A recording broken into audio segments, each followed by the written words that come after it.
I am back with Debra Parmley, who just read us a sample from chapter one of Trapping the Butterfly, which is available in bookstores now. And, this scene did so much to set up the setting of the 1920s and give us the feel for the fashion and the societal stuff going on with prohibition and flappers and conservatism versus, new ways of thinking. I think maybe a good place to start is just what drew you to writing a 1920s historical romance? The era has always fascinated me because there so many things changed for women. It came right on the tail of we got the vote, and then suddenly, if you wanted to cut your hair, you could. If you wanted to wear a dress that came to your knees, the corset went away. I actually have a scene in this book where she meets a flapper who convinces her to cut up her corset as she's becoming more free. So each book in the series is about the heroine becoming more free. And for Bethany, it's very much everything from what she eats to what she wears to where she goes. Everything she does has been controlled. So, like any 18-year-old who is excited to be more free, she's just wanting to grab it all.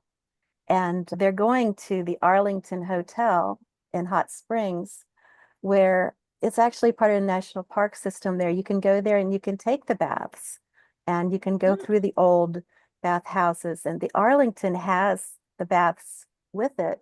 And we stayed there, and I've been there a couple times. It was fun to research it. I got to take the baths, and I got to see the fourth floor. Al Capone used to rent the entire fourth floor. But it's funny when I called them I wanted to get the dates to match up because he's in the book. So I want to try to match up dates and not have him be somewhere else when got, they could neither confirm or deny that he had ever stayed at the Arlington Hotel. They would say not a thing. And I thought, well, they're still holding to that. Even though when Yeah. you go there, they have plaques that this is where he stayed. And they even had one of his cars in the lobby once. So Oh, wow. I was so tickled when they said that to me. They could neither confirm or deny. So, what was it like to write a real historical character in to this story?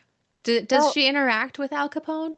she does a little bit briefly. I had to grab a time period where I couldn't find him somewhere else because that would make it more likely, because I prefer to bring in actual history.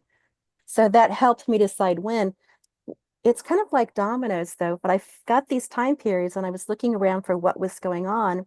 And I came across that newspaper, and that's directly from the newspaper, what they said about Rudolph Valentino. And I said, oh, perfect. It's wonderful when things start to kind of align. And Yeah. so it was a good, because that fits her. She is a young girl. Of course, she loves Rudolph Valentino, and all the young girls did. So, but I started with the idea of her. My heroines always come to me first.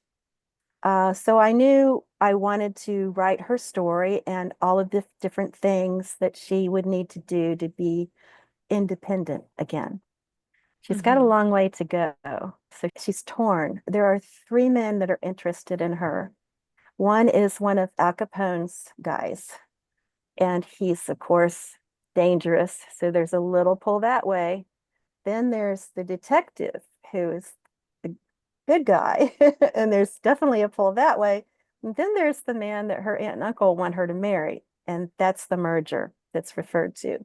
And that's the only reason Aunt Margaret is agreeing to go, is because they're going to introduce them and they want this to happen. And it's actually a control tactic because they're aware that they will not have control of her money at a certain Hmm. point. And if she's married off, then, the businesses will be connected. And so it's just another way for them to grab hold and control. So I won't say much about what happens other than she does go on a date with the fellow they want her to marry to see the Sheik, which is Rudolph Valentino. So that movie is in there. So I had Hmm. great fun finding the different things I could pull in. And you can find things on YouTube that are old black and whites. So you can actually see the dancing and what they're wearing and the movie. You can find the chic and the songs. So I immerse myself in all of that when I'm writing, and Hmm. things just pop up for me. Just, oh, this is the time period for that same year. This happened. Oh, that's perfect. Yeah. I think it's a really interesting metaphor for the heroine to be an 18-year-old trying, or almost 18-year-old, trying to get control over her own life and figure out what this independence is, to have that be in the time period where women just got to vote. Yeah, And there was so much freedom that it yeah. works on a metaphoric level as well, which is really cool.